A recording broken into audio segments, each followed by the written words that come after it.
पर लटकती हुई जानकी लगातार मदद की गुहार लगा रही थी और ऊपर पुल पर खड़े हुए लोग उसे देख रहे थे। बचाओ, कोई मुझे बचाओ, मेरा हाथ फिसल रहा है, जल्दी करो।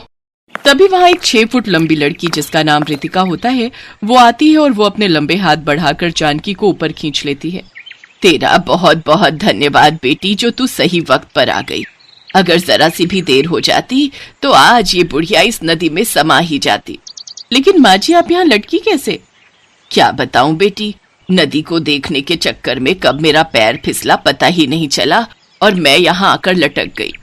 जिस कद की वजह से सब इसको शादी के लिए इनकार कर देते हैं, आज इसका वही कद किसी की जान बचाने में काम आ गया।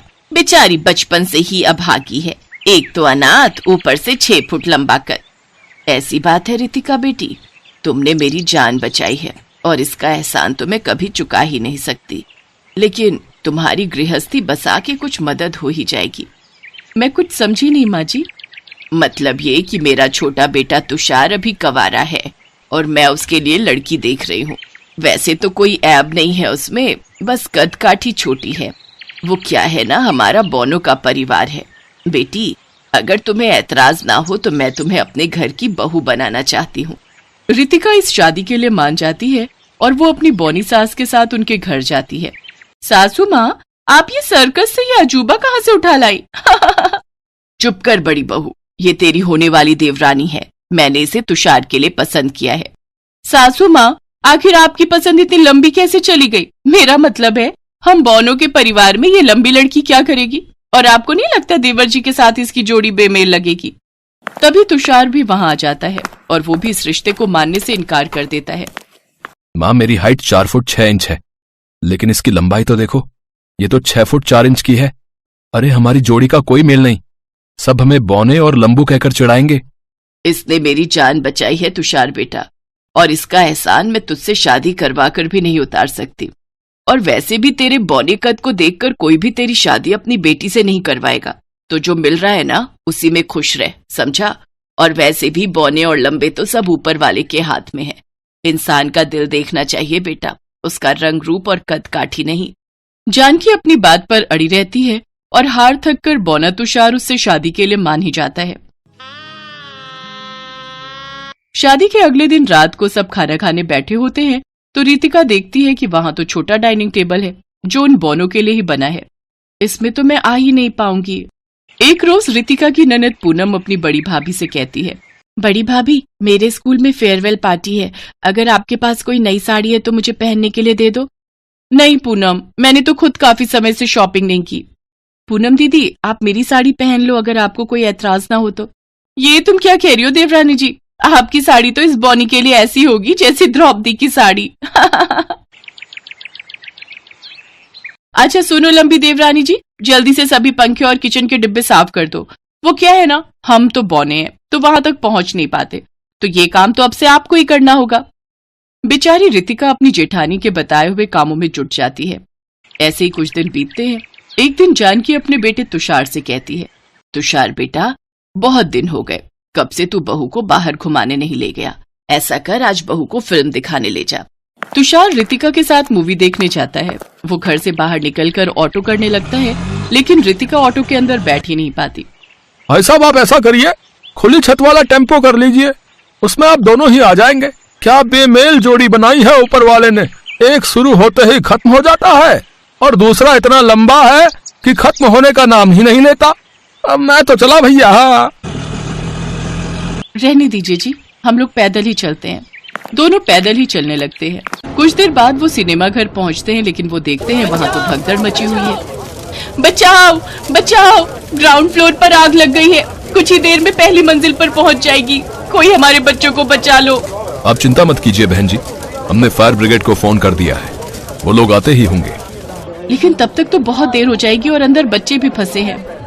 रितिका अपनी लंबाई का फायदा उठाते हुए अपने बौने पति को पहली मंजिल की खिड़की के पास रख देती है, जहां सभी लोगों की भीड़ खड़ी थी। तुषार वहां से एक एक कर सभी बच्चों को रितिका को पकड़ाता जाता है, जिससे सभी बच्चे सुरक्षित बाहर निकाल लिए जाते हैं। इतने में फायर ब्रिगेड काबू पा लेते हैं। मीडिया वाले भी वहां पहुंच जाते हैं और वो रितिका और तुषार की बहादुरी की खूब तारीफ करते हैं। अब लंबी बीवी और बौनापति के नाम से वो दोनों रातों रात देश भर में फेमस हो जाते हैं। उनके घर वाले भी जब उन्हें टीवी पर देखते हैं तो बहुत खुश होते हैं। रितिका की जेठानी को भी अपनी गलती का एहसास होता है और उसे अब समझ आ जाता है कि जिसे वो रितिका की कमजोरी समझ रही थी, असल में तो वो उसकी ताकत है। साथ ही समाज को भी समझ आ जाता है कि बौने कद और लंबे कद वाले जब मिल जाते हैं तो वो एक ताकत बन जाते हैं। तुषार और रितिका अब खुशी खुशी अपनी जिंदगी एक साथ बिताने लगते हैं।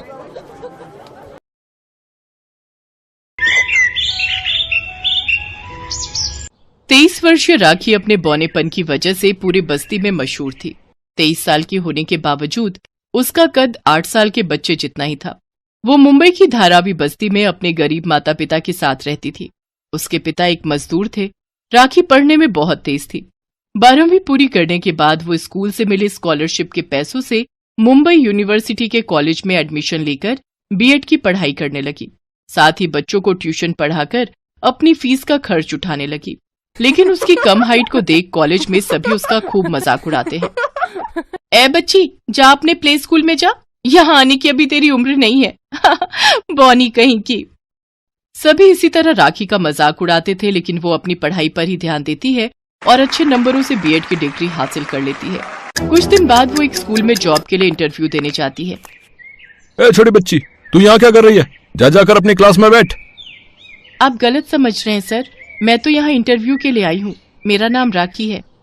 ओ अच्छा, सर ने बताया था आपके बारे में। आइए, मैं आपको प्रिंसिपल के कैबिन तक ले चलता हूँ। प्रिंसिपल उसका इंटरव्यू लेते हैं, जहाँ उसका सिलेक्शन हो जाता है। राखी खुशी खुशी घर आती है और अपने माँ बाबा को बताती है।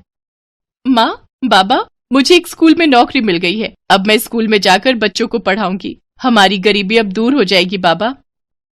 हाँ मेरी बच्ची, मैं जानता था तू जरूर एक दिन हमारा सर गर्व से ऊंचा करेगी। राखी अगले दिन से स्कूल में बच्चों को पढ़ाने जाती है, जहाँ स्कूल की टीचर उसे देखकर कहती हैं, क्या यार सुधा मैडम, अब क्या बच्चे भी स्कूल में पढ़ाएंगे?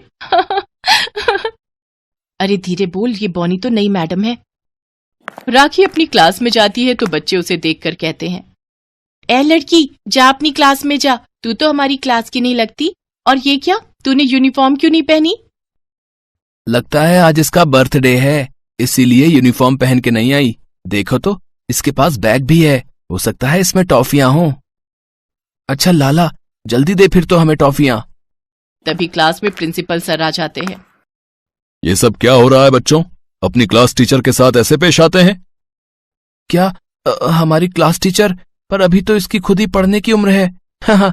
लगता है इसकी मम्मी ने बचपन में इन्हें बॉर्नवीटा नहीं पिलाया। सर, इन मैडम को ब्लैक बोर्ड तक पहुंचने के लिए तो सीढ़ी की जरूरत होगी ना? बच्चों, मैडम की सिर्फ हाइट ही कम है, लेकिन इनका दिमाग चाचा चौधरी जैसा तेज है। मैडम, आज से ये आपकी क्लास है। ये कहकर प्रिंसिपल वहां से चले जाते हैं। राखी कुर्सी पर बैठकर बच्चों को पढ़ाने लगती है। मैडम, आप तो हमें दिखाई ही नहीं दे रही। ऐसा लग रहा है जैसे टेबल के नीचे कोई टेप रिकॉर्डर बज रहा है। राखी उन सबकी हंसी को अनदेखा करते हुए चेयर पर चढ़कर पढ़ाने लगती है। स्कूल में रोज उसका सब ऐसे ही मजाक उड़ाते थे, लेकिन राखी सबकी बातों को अनसुना कर देती थी। ऐसे ही समय बीता। अब हर साल पूरे स्कूल में राखी मैडम की क्लास का रिजल्ट ही सबसे अच्छा आता था। प्रिंसिपल सर भी उससे बहुत खुश थे। फिर एक रोज हार्ट अटैक पड़ने से अचानक स्कूल के प्रिंसिपल की मौत हो जाती है। स्कूल के ट्रस्टीज मिलकर एक फैसला लेते हैं। बोर्ड ने मिलकर यह फैसला किया है कि टेस्ट और क्वालिफिकेशन के बेस पर स्कूल टीचर्स में से ही नए प्रिंसिपल का सिलेक्शन होगा। सभी टीचर्स टेस्ट देते हैं, जिसमें राखी फर्स्ट आती है और उसे स्कूल का नया प्रिंसिपल बना दिया जाता है। प्रिंसिपल के तौर पर वो अपनी पहली स्पीच देती है। बचपन से लेकर आज तक मैंने अपने बौनेपन को लेकर कई ताने सुने हैं, लेकिन मैंने अपनी इस कमजोरी को कभी अपनी मेहनत और लगन पर हावी नहीं होने दिया और पढ़ाई पर पूरा ध्यान दिया, जिस वजह से आज मैं इस मुकाम तक पहुंच पाई हूँ। मेरी कामयाबी में मेरे माता पिता का भी उतना ही सहयोग है जितना मेरी मेहनत का। बच्चों, हमारे पेरेंट्स अमीर हो या गरीब, वो पूरी कोशिश करते हैं कि वो अपने बच्चों को अच्छी शिक्षा प्रदान कर पाए। इसलिए बच्चों का भी फर्ज है कि वो पूरी मेहनत और लगन से अपनी पढ़ाई पर ध्यान दें। जीवन में जितना जरूरी भोजन, पानी और हवा है, उतनी ही जरूरी हमारे लिए शिक्षा भी है। उसकी बातें सुन अब सभी टीचर्स और बच्चों को अपनी गलती का एहसास हो जाता है और वो जोरदार तालियों की गड़गड़ाहट से राखी की कामयाबी का जश्न मनाते हैं। इतनी कम उम्र में प्रिंसिपल बनता देख राखी के माता पिता को भी उस पर खूब गर्व होता है। राखी अब एक नया बड़ा घर खरीद लेती है जहां ऐशो आराम की हर सुख सुविधा होती है। स्कूल में भी अब सब राखी की खूब इज्जत किया करते थे।